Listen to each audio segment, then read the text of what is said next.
Pastor Alex, your time start now, Pastor. Okay, for God so loved the world, John 3:16.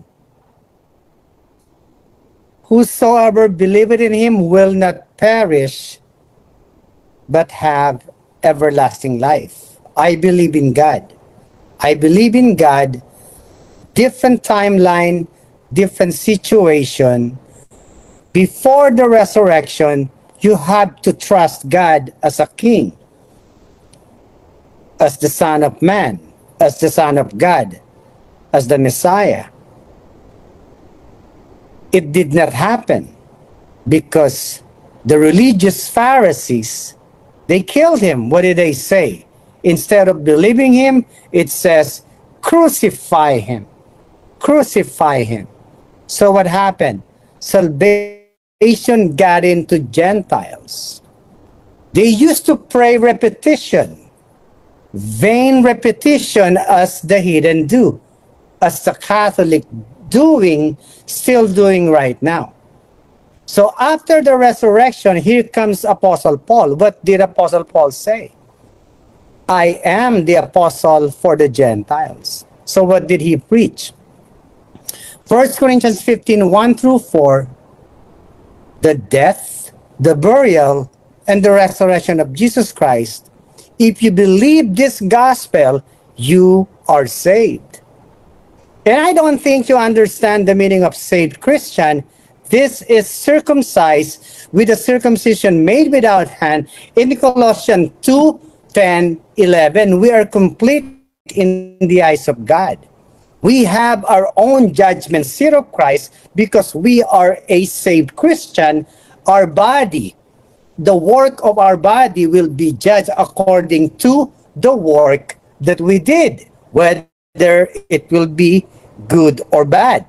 Why? Why? Because we are sealed and saved, and the Spirit of God won't leave us. In 1 Corinthians or Ephesians 4:30, grieve not the Holy Spirit, for you are sealed unto the day of redemption. How did we get it? Ephesians 1:13, in whom you also trusted, after that you heard the word of truth, the gospel of your salvation, in whom also after that you believed, you are sealed with the Holy Spirit of promise. What is this sealed? This is the righteousness of God na binabastos nyo. You are so rude, you are so trickle-minded na palamunin ngayon ng Katoliko. Hindi ka na palaman ng husto ng MCGI, ngayon dito ka nalalaman. Objection, moderator. Yan lang.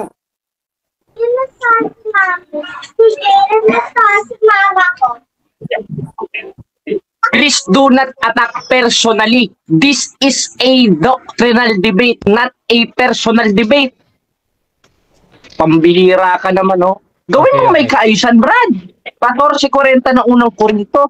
Okay. So, ang objection dito, yung sa attack to personal, counter objection, Pastor. A counter objection, tinawag niya ako ng demonyo. Okay. Para sa akin, personal yon. Okay. Ikaw una eh.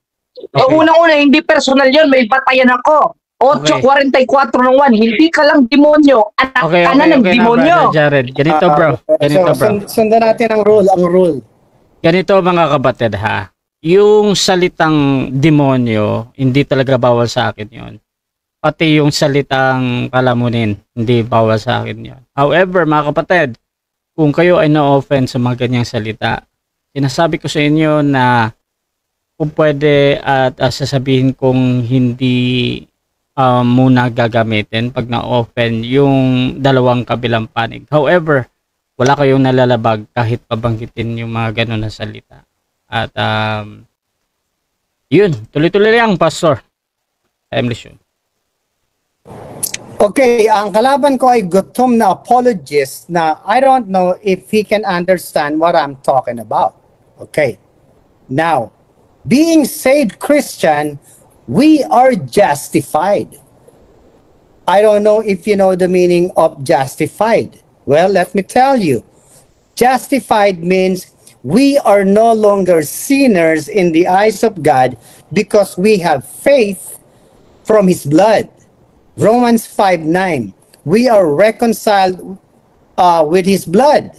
We are saved by faith, not of works. So what kind of work do I need to do to be saved? Nothing. When you go to Titus 3:5, it is not the work of my righteousness that saves, but it is the mercy of God who did it for me. Ephesians 2:8, for by grace are ye saved through faith, and it's not of your vain repetition. It's not your prayer. It's not yourselves. It is not yourself. It is the gift of God. What do you mean by that? God did the salvation.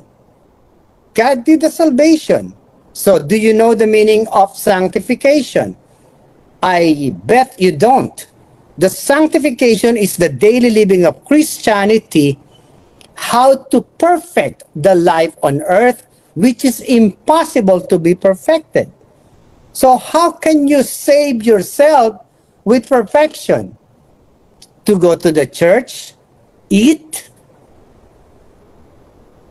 gutom na apologist from MCGI to Catholic, and then now you're gonna face a pastor na cute, na financially independent. How could you win? You're gonna use some verses to put me down? No way. You are palamunin ng MCGI and now it's Catholic, so how can you win? Did Jesus talk to you to go against me? No. No. There is probably an offer that He will feed you 3 times a day instead of 2. So that is what you're showing me right now. So yung angas mo, hindi ubra sa cute. Badaw, Saudi boy, hindi ubra sa cute. Justified means I am no longer sinner in the eyes of God, and I'm exposing ang isang MCGI na palamunin na maikli pa lang ang buntot, akala na niya meron na siyang kaya. Okay? That is you. Okay? What do you mean by glorification? Glorification is our blessed hope. Blessed hope that we are sealed and saved, and while we are here, we have to be strong, we have to be easy, and we have to be financially independent na kalabanin ang mga palamunin ng Bible. So now, what are you gonna do? What are you gonna present? I am the devil, according to 1 Corinthians this and that. Apostle Paul said this, Apostle Paul said that, and then you are here, you are that. So, I want you to analyze yourself. MCGI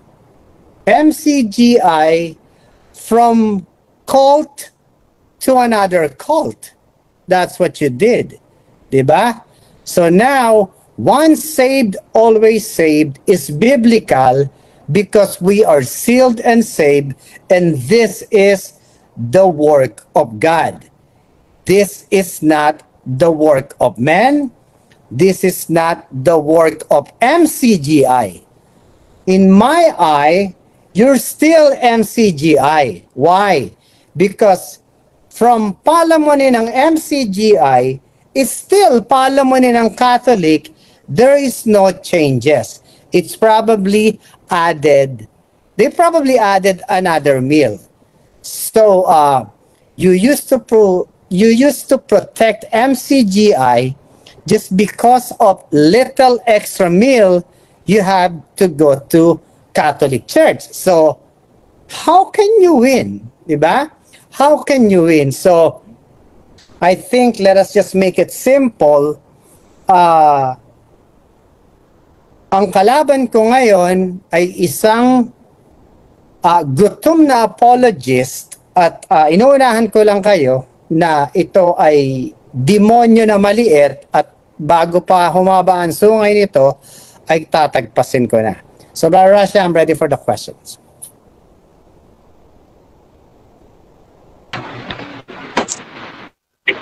So, dako tayo sa 10 minutes na pagtatanong. Brother Jared, your time start now, bro. Ready ka na ba, Pastor? Tinan mo, objection, moderator. You are under cross-examination, Pastor Alex. Ang katungkulan mo, sumagot hindi uminom ng tubig. Tinan mo, isang tanong ko pa lang, niwi ka na. So, nag-object ka dahil doon sa hindi pagsagot. Pastor Alexander, may counter-objection ka ba? Yes. Proceed, bro. Everybody has the right to be stupid. I think he's stupid. Okay, so ganito. Yun na yung tanong, Pastor. So, nagka-count naman ako, Brother Jared, ng 3 seconds. Tapos automatic next question yan, ha? So, pakiulit na lang yung tanong mo, Brother Jared.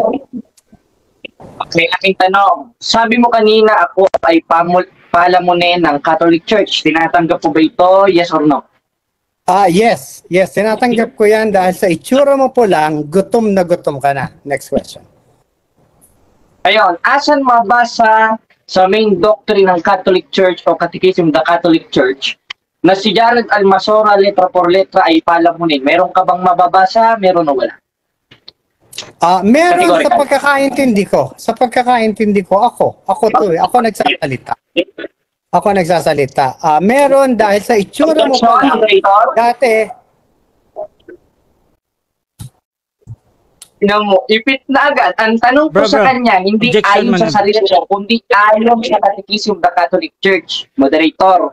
Okay. My question is categorical, therefore, that pastor of the devil should answer categorically, not patutsadali. Anong page, anong article sa Catechism of the Catholic Church na basa mo na si Jared Almasora ay palumunin ng Catholic Church? Okay, meron ba? Wala. Kung meron, anong article at anong paragraph? Okay, so counter-objection dito, Pastor. Paki-educate mo to. Sumagot ako ng categorical. Kung ano yung sagot ko, kailangan lamunin niya para tumaba siya. Okay, so ganito. Ganito, mga kapatid. Ang question kasi dito is meron o wala.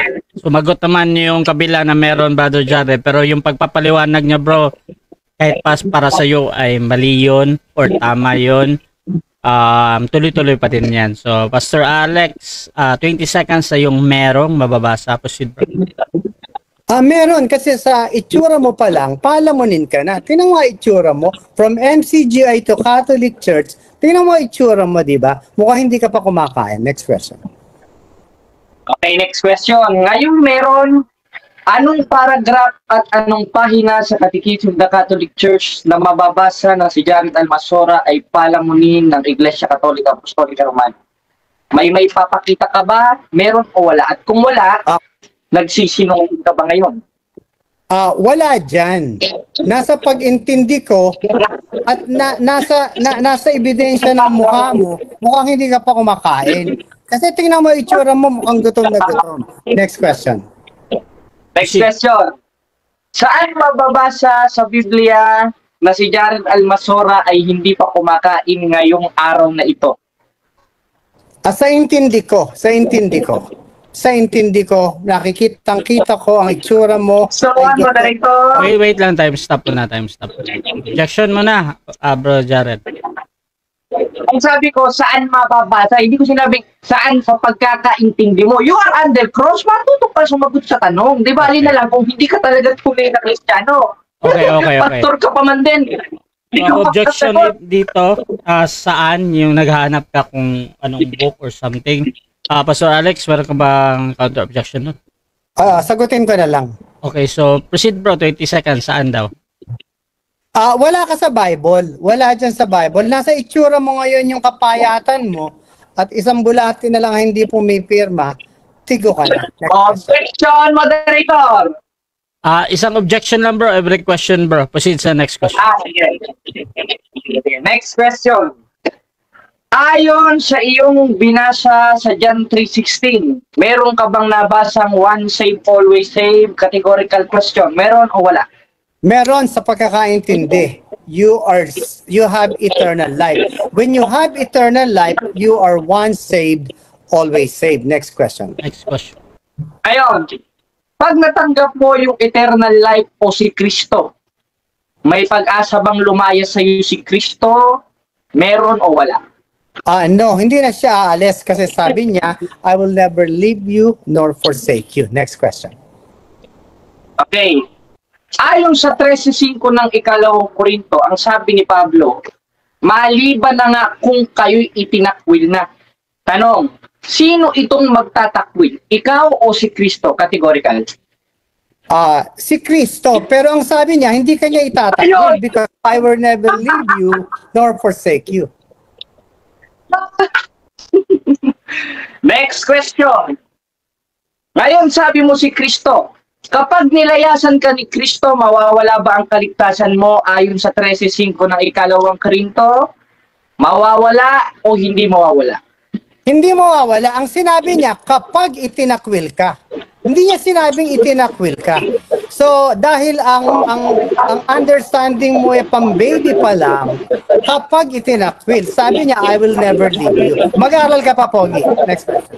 Okay, next question. Ngayon, kapag itinakwil, may possibility bang magtakwil? Meron o wala? Wala pa. Kapag pa lang. Kapag. Wala. Kapag. Diba? So, wala. So, pag-iin mo, palagi ko grade 1 ka pa lang. Pagdating mo sa grade 2, Objection, Moderator!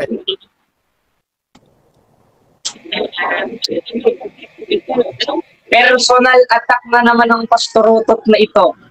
Pagsabihin niyo, Moderator, hindi marunong makipagbata gaya ng mga apostol sa ikalawang Korinto 4. So I think ino-object mo bro, yung salitang grade 1 ka pa lang para sa iyo ay offensive yun. Pastor? Other objection? Brother Rasha, gusto ko magbawas ng objection. Kasi yung time natin, yung time ko hindi, talagang ko na itigil to kasi puro objection. Yung time ko hindi pang grade 1. Wait lang brother Jared. Wait lang bro Jared So, pag nag-object ka pa, mag-aatras ako. So ganito, so merong condition yung kabilang panig pero sa moderator wala tayong limit sa objection ha. Pero sinasabihan ka lang brother Jared na pag mag-object ka pa daw, ititigil niya yung debate na to. So doon sa objection ni brother Jared dito, bro, kahit pa bro, para sa iyo ay mali nga yun. Sa moderator talaga bro, tinatanggap ko yun as a valid answer ha, kanya. Basta sumasagot naman. So proceed ka lang bro, Jared sa tanong bro. Okay, sunod na tanong.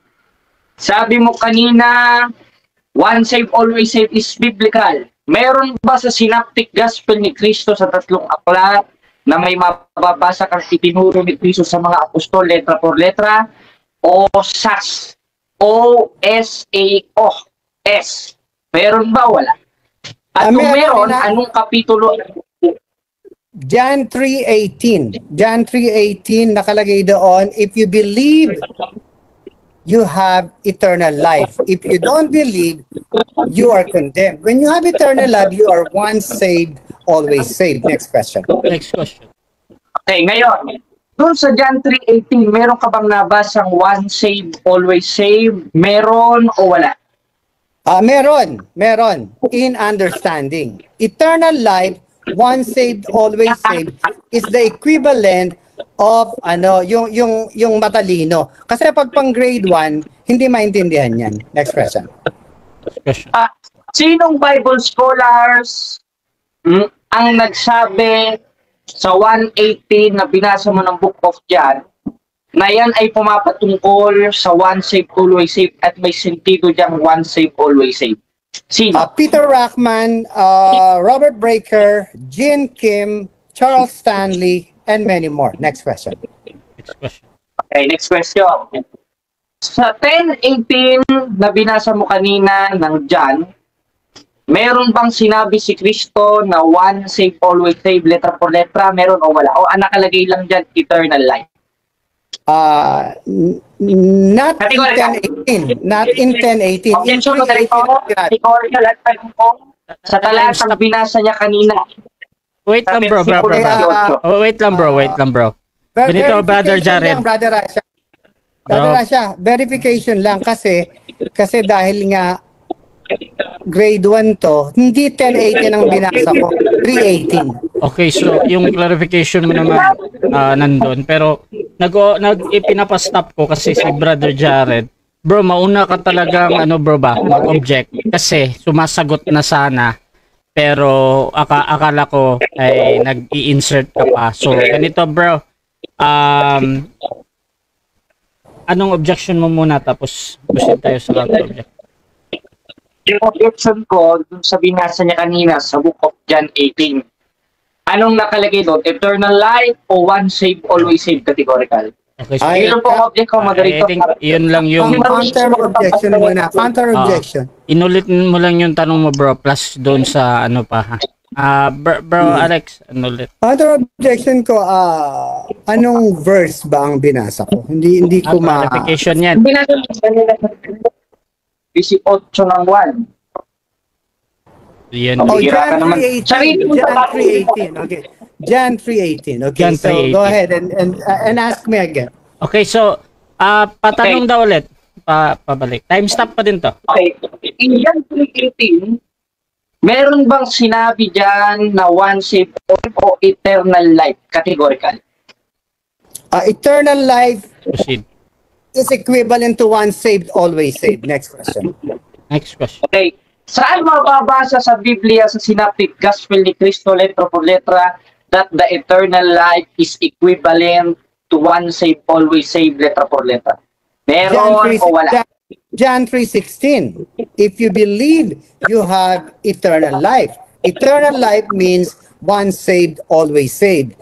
John 6:40. John 6:40. Okay. Wait lang. 6:40 is the same thing. One saved, always saved. Next question. Next question. In John 3:16, anong nakalagay? For God so loved the world, whosoever believe in him will not perish, but have everlasting life. That is not perishing. Once saved, always saved. Next question. Next question. Tanong, meron sa bang nabasa gaya ng tanong ko sa iyo kaninang letra por letra sa John 3:16 na one save, always save o wala?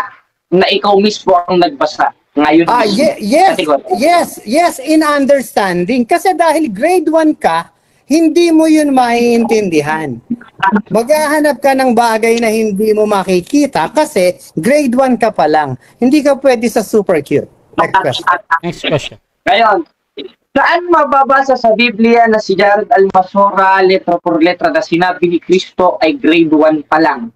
Meron ka bang mababasa o wala? At kung wala, sinungaling ka ba't anak ka ng Diablo ayon sa 8:44 ng 1? Meron o wala? Wala sa Bible. Pero sa mukha mo, mukhang gutom ka. Grade 1 ka na, palamunin ng MCGI dati. Ngayon, palamunin ng Katoliko. Tingnan mo itsura mo. Tingnan mo. Next question. Next question. Next question. Saan mababasa sa tintigo ng mukha ko na ako ay palamunin? Meron bang letra na mababasa ka o katang isip mo lang yan dahil kamangmangan ng sinasabi mo ayon sa 24:9 ng Kawikaan? Tama ba ang talata o hindi tama? Tama ang talata. Tingnan mo yung ngipin mo, yung mga bulate. Ilabas mo. Ilabas mo yung ngipin mo, ang daing bulate. Salamat. Di ba? Iyan ang laban na gusto mo. Gumanong ka. Tumawa ka. Di ba? Wala na po eh. Naiinlog ka lang sa akin. Next question. Pinapangiti ko po eh. Next question. Yari ka. Next question. Asa mabasa sa referensya o sa Biblia na ang ngipin ko ay may bulate? Meron o wala? Yes, sa laban natin kasi personal to eh. Tingnan mo nga, hindi ka makatawa. Ako tatawa. Objection, Director. Time stop. Objection, Brother Jared. Ano ulit, bro? Ang tanong ko sa kanya ayon sa Biblia, ayon sa referensya. Hindi ko ayon sa personal. Ang tanong ko sa'yo categorical, siya puti categorical. Pastor ka pa man din, kawawa yung mga miyembro mo. O yung mga miyembro, asawa ni Alexander Santos, huwag kayo mag-aabuloy dyan, niloloko kayo niyan. Bro, Pero okay. mo, pinababasa ko. Saan mababasa Okay. na may uod ang aking ngipin o bulate? Okay. So, saan mababasa? Wait lang ha. Wait lang. Wait lang bro. So, ina-analyze ko muna yung objection niya patungkol doon sa naghahanap siya ng Bible verse dito saan mababasa. Pastor Alex, counter objection, bro.